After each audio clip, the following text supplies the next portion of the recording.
حضرت موسیٰ علیہ السلام کا زمانہ مبارکہ ہے، ایک شخص نے اپنے کزن کو، اپنے چچا کے بیٹے کو، چچا زاد کو قتل کر دیا اور خود ہی اس کا مدعی بن کے حضرت موسیٰ کے پاس آیا کہ بتائیے جناب میرے اس بھائی کو کس نے قتل کیا ہے؟ حضرت موسیٰ نے ایک سادی سی بات کی، کیا فرمایا؟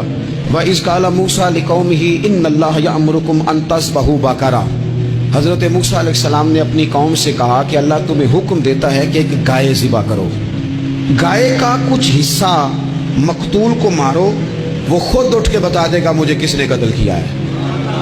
یہ پہلا سپارہ ہے قرآن مجید کا، آپ اس کو دیکھ لیں، یہ آیت نمبر 67 سے شروع ہو رہا ہے۔ تو اب وہ چونکہ ذبح کرنا نہیں چاہ رہا تھا، اس کو پتا تھا کہ مجرم تو میں خود ہوں، وہ ذبح چونکہ کرنا نہیں چاہ رہا تھا، اس سے کہا کہ مارو ایک حصہ گائے کا، اس کو تو یہ اٹھ کے بتا دے گا۔ تو اس نے جواب کیا دیا؟ قالوا اتتخذون ہزوا، کہنے لگا آپ میرے ساتھ مذاق کرتے ہیں، کبھی ایسا بھی ہوا ہے؟ قال اعوذ باللہ ان اکون من الجاہلین۔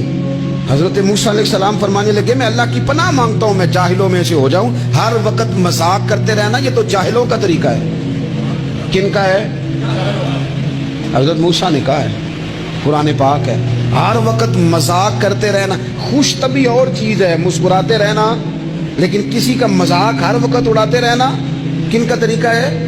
جاہلوں کا۔ جب کہا نہیں ذبح کرنی ہے تو اب ذرا دیکھیے کرنا نہیں نہ چاہ رہے، قالوا ادع لنا ربک یبین لنا ما ہی، کہنے لگے اے موسیٰ پھر آپ نہ رب سے دعا کریں کہ وہ ذرا کھول کے بتائے وہ گائیں کس طرح کی ہو، ارادہ نہیں نہ ذبح کرنے، آپ دعا کریں۔ قال انہ یقول انہا بقرۃ لا فارض ولا بکر، فرمایا کہ رب کہتا ہے وہ گائے نہ بوڑھی ہو نہ زیادہ بچیا ہو، عوان بین ذالک، ان کے درمیان ہو، یعنی جوان گائے ہو۔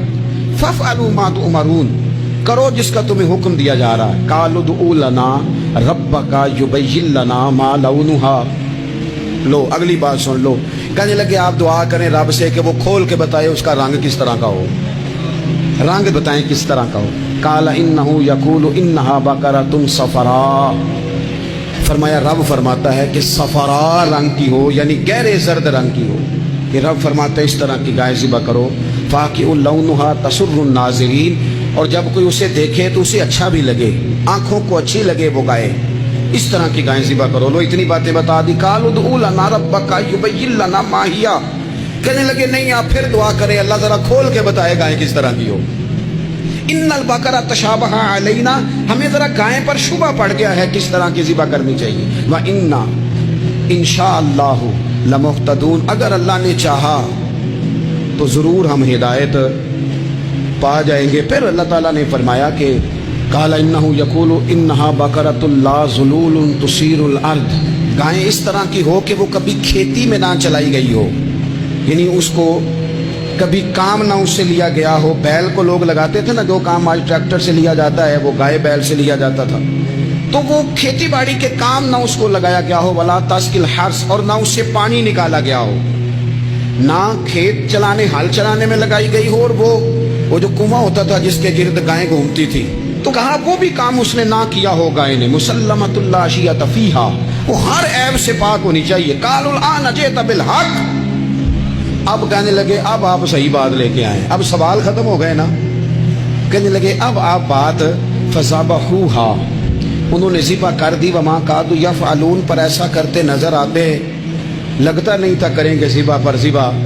اچھا یہ گائیں پھر ملی کیسے؟ امام خازن کہتے ہیں کہ ایک نیک آدمی تھا، تو اس کا آخری وقت آ گیا، تو اس کے پاس جو کل جمع پونجی تھی وہ ایک بچیا تھی، گائیں کی بچی، بچیا ویڑی، اس کے پاس وہ ایک بچیا تھی صرف۔ تو اس نے اس طرح کیا کہ اس کی گردن پر ایک مہر لگائی، اللہ کے نام پر بطور امانت اس نے اس کو جنگل میں چھوڑا، کہا یا اللہ میرا بیٹا ایک ہی ہے وہ بھی چھوٹا ہے، اس کی حفاظت کرنا اور میرے بیٹے کو پہنچا دینا۔ بچہ بالغ ہو گیا، اس کی ماں نے کہا بیٹا جو امانتیں رب کے پاس رکھوائی جائیں نا ان میں خیانتیں نہیں ہوا کرتی، جا کے جنگل میں آواز دے تیری گائے واپس آ جائے گی۔ اس نے جا کے جنگل میں آواز دی کہ وہ جو میرے باپ نے امانت رکھوائی تھی وہ کدھر ہے؟ وہ نشان لگی ہوئی گائیں دوڑتی ہوئی اس کے پاس آئی۔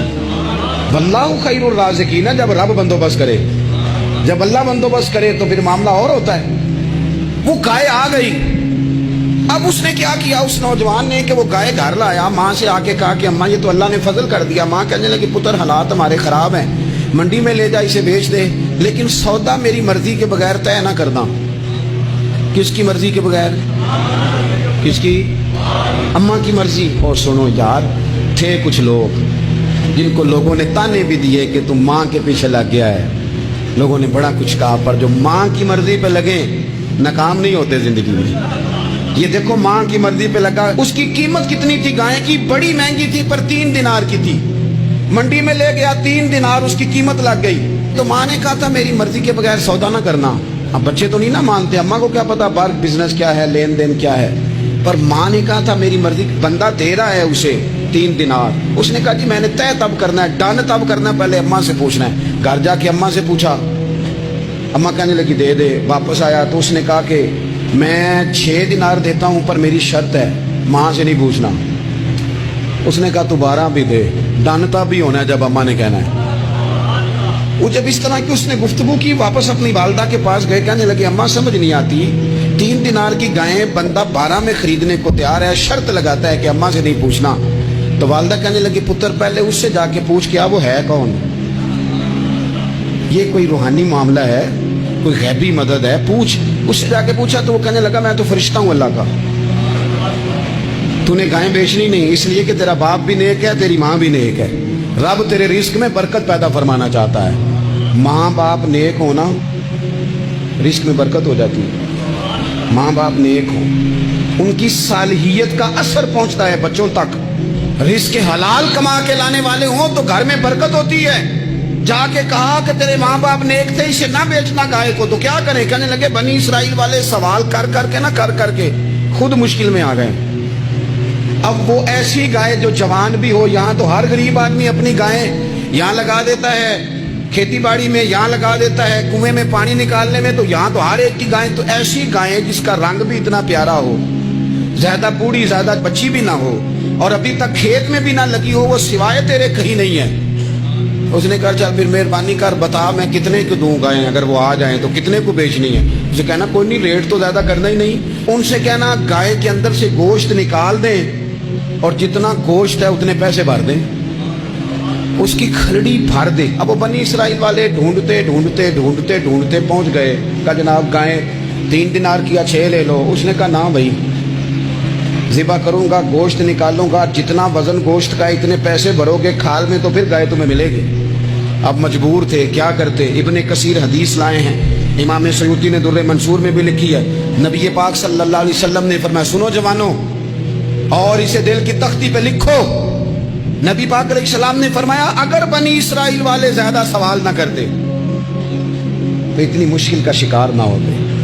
انہوں نے سوال اتنے کیے کہ چارہ نہیں ہے اب ان کے لیے، چارہ نہیں ہے اب ان کے لیے کہ یہ ادھر ادھر جا سکے. مجبوری بن گئی، یہی گائے خریدنی ہے، یہی لے جانی ہے.